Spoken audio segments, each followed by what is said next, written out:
Dear students, today in this session I am going to explain the topic deduction of Wien's displacement law from Planck's law of radiation. Let us see the deduction of Wien's displacement law from Planck's law. Before going to deduction of Wien's displacement law, first we should know about Wien's displacement law. What is Wien's displacement law? Already we shall discussed in the previous sessions about the Wien's displacement law. But in this session I am going to brief the Wien's displacement law in few steps. From thermodynamic considerations, Wien has shown that the product of the wavelength corresponding to maximum energy and the absolute temperature is constant. That is, lambda m into T is equal to a constant. That is about Wien's displacement law. Here the constant of the equation having the value nearly 2.892 into 10 to the power of minus 3 meter Kelvin. Actually, in laboratory, it is evident that when a blackened platinum wire is electrically heated, it becomes dull at about 500 degrees Celsius,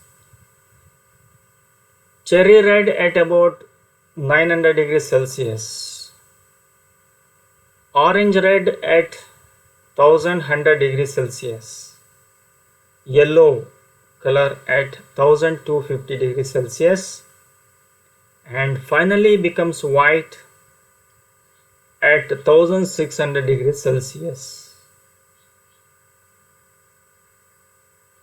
These different colors at different temperatures shows that as the temperature rises,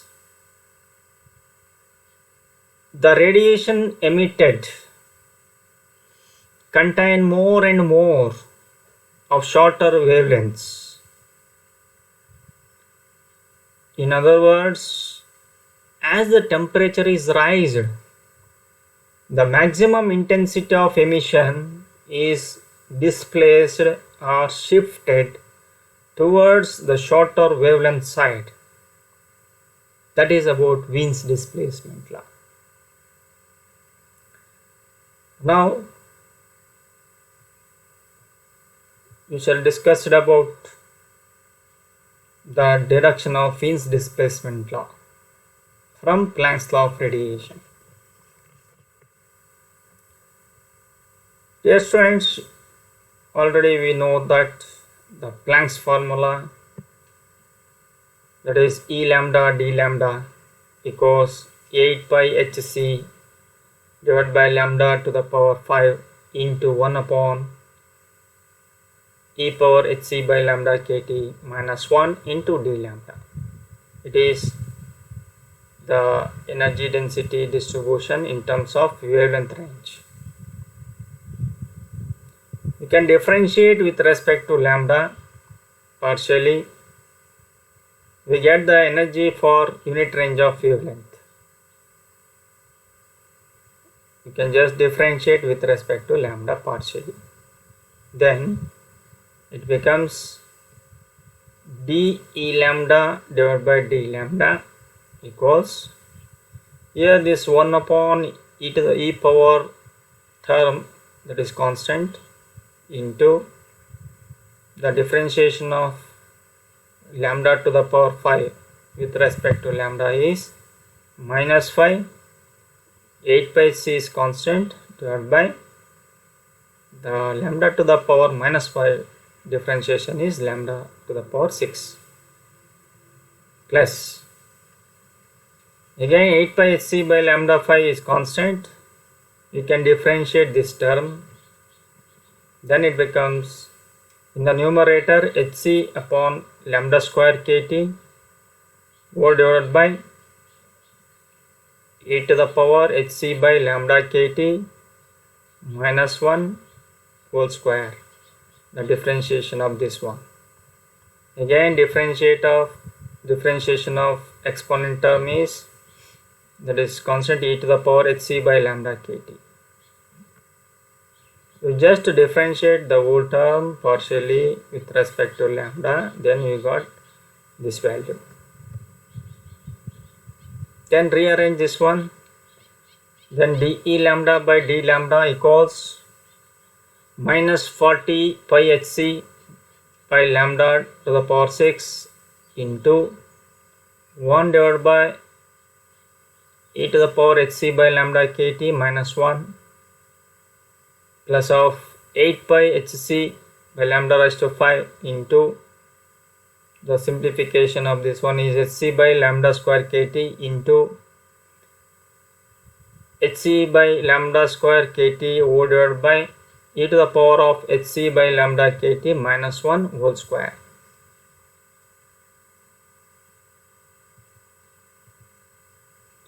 For maximum energy of emission, apply the condition for a maximum dE lambda by d lambda equals 0. This is the condition. Hence, in the above equation, LHS dE lambda by d lambda becomes 0, that is 0 substituted here, equals RHS terms remains the same, that is minus 40 pi hc divided by lambda to the power 6 into 1 divided by e to the power hc by lambda kt minus 1 plus of 8 pi hc upon lambda raised to 5 into hc by lambda square kt into hc by lambda square kt whole divided by e to the power hc by lambda kt minus 1 whole square. Now 8 pi hc by e to the power hc by lambda kt minus 1 into lambda to the power 6 take outside, then it becomes here 8 5s are 40, then it becomes minus 5 plus of the remaining term in this hc by lambda kt into e to the power hc by lambda kt whole divided by e to the power hc by lambda kt minus 1, which is equal to 0. Now we just equate 8 pi hc by the denominator term equate to 0, then it becomes 0. The remaining term in the LHS is minus 5 plus of hc by lambda kt into exponent of hc by lambda kt divided by e to the power hc by lambda kt minus 1, which is equal to 0. Here you can put hc by lambda kt equals x in this equation. We get minus 5 plus of x into e to the power of x whole divided by e to the power x minus 1, which is equal to 0. Then minus 5 when it comes towards RHS it becomes plus 5. There must be a root in the neighborhood of 5. By applying the method of approximation, after simplification for x value, we got the value x equals 4.965. Therefore, we know that x equals hc by lambda kt. That value is 4.965. Here lambda is representing particular wavelength by lambda m, that is maximum wavelength for corresponding maximum energy. Therefore, Hc by lambda is replaced by lambda m, that is into kT, equals 4.965. Therefore, lambda m into T, you just replace all the terms, just cross multiply it, you get lambda m into T equals Hc upon 4.965 K.